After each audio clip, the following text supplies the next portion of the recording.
What's up, guys? How's it going? It's Biohazard Candy Kid coming at you here with another great video. Hey, I want to let you know real quick, for those of you who play flight simulators, because I play them too, so this also applies to me. Flight simulators are not like flying a realistic aircraft, okay? They try to simulate realism, but it's not realism in all its true form. So for instance, when you in real life fly, there are certain weather conditions that they just don't allow you to fly in, where in flight simulators, whether it be Microsoft Flight Simulator games or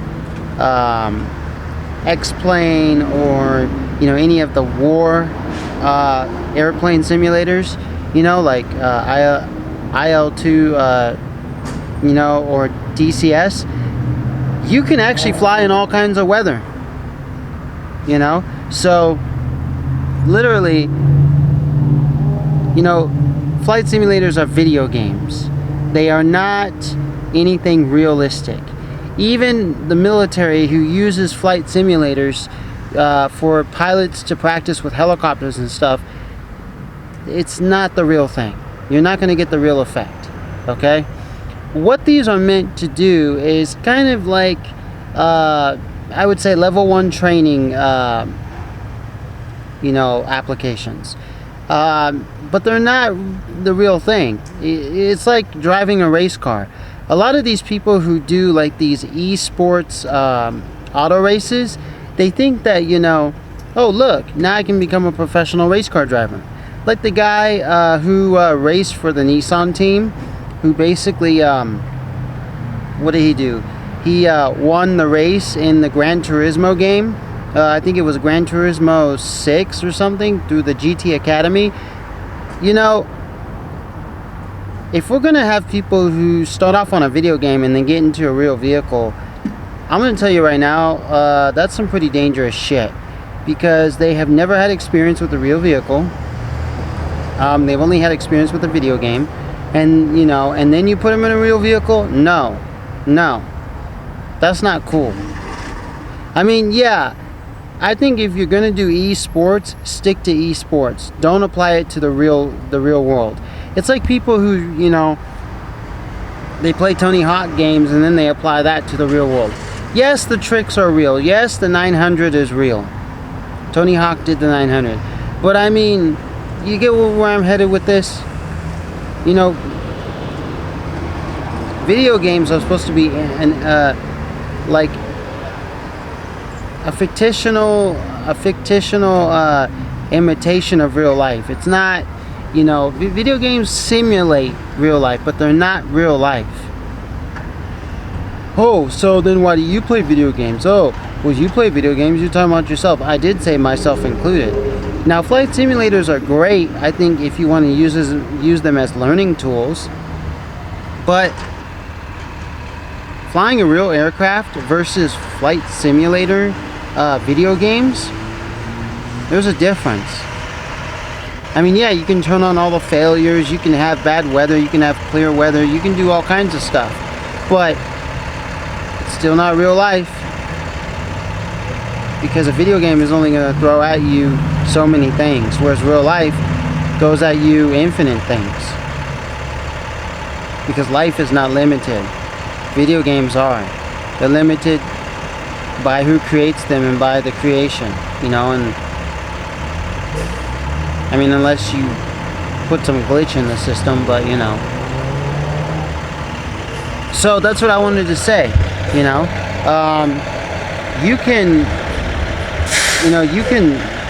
can say whatever you want to, but a video game is a video game. So I play Flight Simulator X, and I try to do these flights with one of my buddies, and I have him as co-pilot, and basically he we talk back and forth, and of course he always says, well, that's a real thing, because this can happen in a real airplane. Yeah, they teach you that. Yes, your flight instructor will tell you this or that. But I mean, like I said, a video game is a video game. Real life is real life.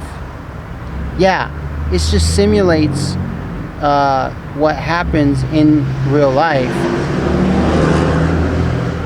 But there are things in a video game that you can do that you can't do in real life. You can't just crash a plane just because you want to. Just because the choice is there. You can't do that. You can't, I don't know, take off in bad weather when air traffic controllers, you know, when the ATC says you can't. You know, I mean, the FAA is a real thing. They can revoke your license. The FAA can come at you. In a video game, they can't do shit. It's a video game. Unless, you know, the person who made the video game put some type of thing in where if you do all the bad things, you get, you know, you have to restart the mission, or you have to exit out and then retry again. Basically making it like, okay, well, you got in trouble, retry again. You know? So you have to be aware of those things. You know, I know that in racing simulators they are trying to make penalties. They are trying to make it to where if you get too many, then you know, the race ends because there's too many penalties on your behalf, you know. And so they just make you restart. I know they're trying to make it as real as possible, but still, it's not real life. It's a video game. Okay? People take things way too seriously when it comes to video games. You know, even with virtual reality, it's just a virtual reality video game. It's not real life. Alrighty? That's that. There's nothing else to it. So, I just want to let you know. You know? It's how it is. It's how it is out there. So, yeah. Continue on playing your flight simulators. I think Flight Simulator X is a great one. X-Plane 11 is great. They are talking about coming out with... They are talking right now about X-Plane 12 coming out. Microsoft Flight Simulator 2020. I mean, it's good too. There's even older games, like I have one called Sierra Pro Pilot 98. If you could find that online for free, or you know, if someone gave it to you, you know, for $5 because they had no copy of it, great. It works for Windows 10. It's an old flight simulator. I mean, if you can find a flight simulator to play, go ahead and grab it. Whether it's one where it's all about warplanes and war helicopters, or you know, something like Flight Simulator X or Flight Simulator 2020. You know what I mean? So just yeah, find something and then, you know, play around with it. See if you like it. For those of you getting into flight simulators, and make sure you get a flight stick. Do I have any recommendations? No, because I don't have one. I used to back in like 2000, 2001. Back in the days when you know, they weren't connected by USB. Well, mine had two connections. You could connect it to USB, or it had the old connection to computers. Basically, it was future-proofing itself with the USB. You know, it came out. It was a Logitech. I forgot which one, but it came out at a time when computers were just starting to use USB. You know. So, all right.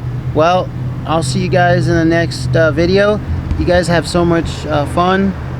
Not too much fun. And yeah, please like, subscribe, share, and make the world a better place. Peace.